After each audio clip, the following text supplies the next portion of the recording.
So when naming acid halides, most of them you're going to find are going to be acid chlorides overall. So you'll find that when I try to say acid halide here, I typically say acid chloride.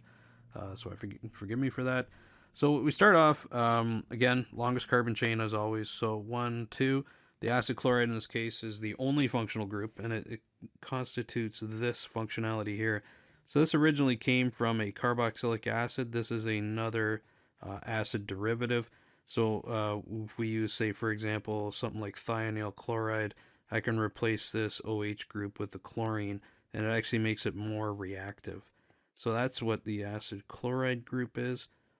So when naming then, I have a 2-carbon chain, so this is an ethane as our parent chain name. And what we're going to change this to then is we're going to call it ethanoyl chloride.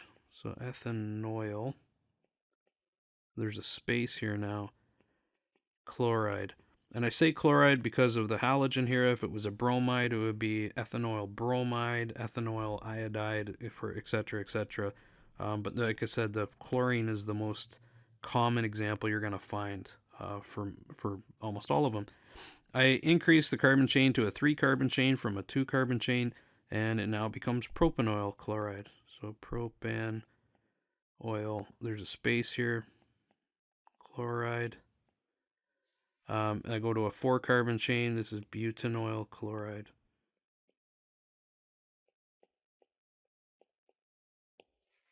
And that kind of gives us an example as we increase the chain length. We're going to go butanoyl chloride, propanol chloride, ethanoyl chloride with the different carbon lengths. So now I'm going to add a substituent onto the end of the chain. So I have 1, 2, 3, 4. This is a butane. So this is a butanoyl chloride. And now in the 4 position is this hydroxy group. So I have a 4-hydroxy. I'll write this better. 4-hydroxy butanoyl chloride. So we're continuing our acid halide naming. I've added on a couple of more substituents here. And really the naming is not extremely complicated. I'm just giving lots more examples here of what we could find. So this is a 2-carbon chain, 1, 2. So this is an ethane group as our parent chain. We know that this now becomes ethanoyl chloride. There's a space there, so chloride. Don't forget the space here. And so in the 2 position here, 1, 2, are all of these halogens. The thing is, though, these halogens could not be anywhere else. They could not be on this carbon at all. So we don't need to indicate the number that they're on. So it turns out then that they are they're just a trichloro group. So I'm going to call this a trichloroethanoyl chloride. If we were to go 1 carbon further, right here, I have a 1, 2, 3 carbon chain. Now we need to indicate what carbon they're on. So in this example here, this is a propanoyl chloride.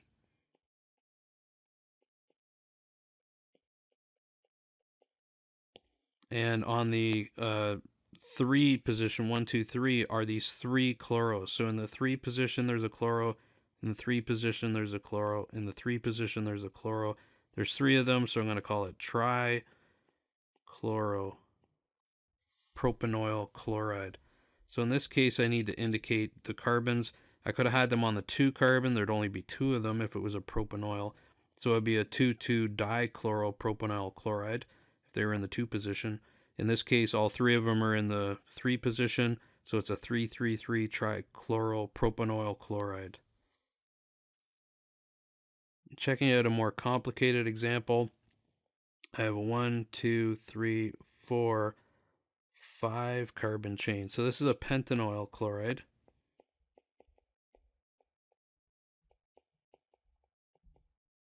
So pentanoyl chloride, there's a space right here.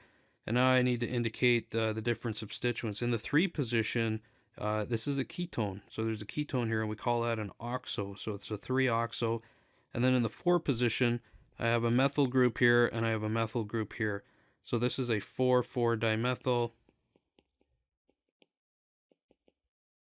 and I don't have space. This is the 3-oxo pentanoyl chloride. That's supposed to go up there. So I'm going to rewrite this so it looks much better. Give myself some room to do this. And I'll also have it on the screen for you much better. So this is a 4,4 dimethyl 3-oxo pentanoyl chloride. There's a space here, like that. And to finish off the naming, we're going to have an example where the acid chloride is not the highest priority group.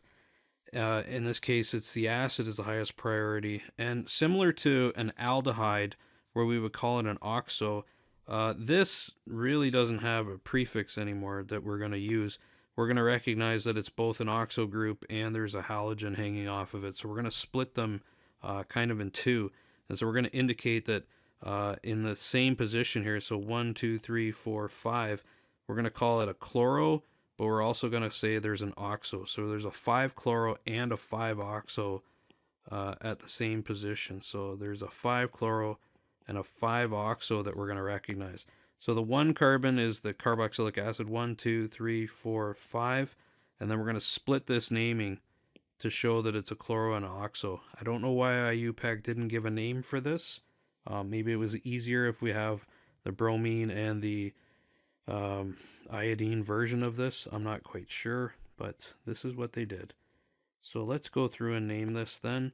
The longest carbon chain is the pentane. So this is a pentanoic acid is the longest carbon chain. So it's a pentane. I'm going to call it a pentanoic acid. So there's a space here. So in the 5 position is a chloro, and the 5 position is the oxo. C comes before O, so the 5-chloro is going to come first.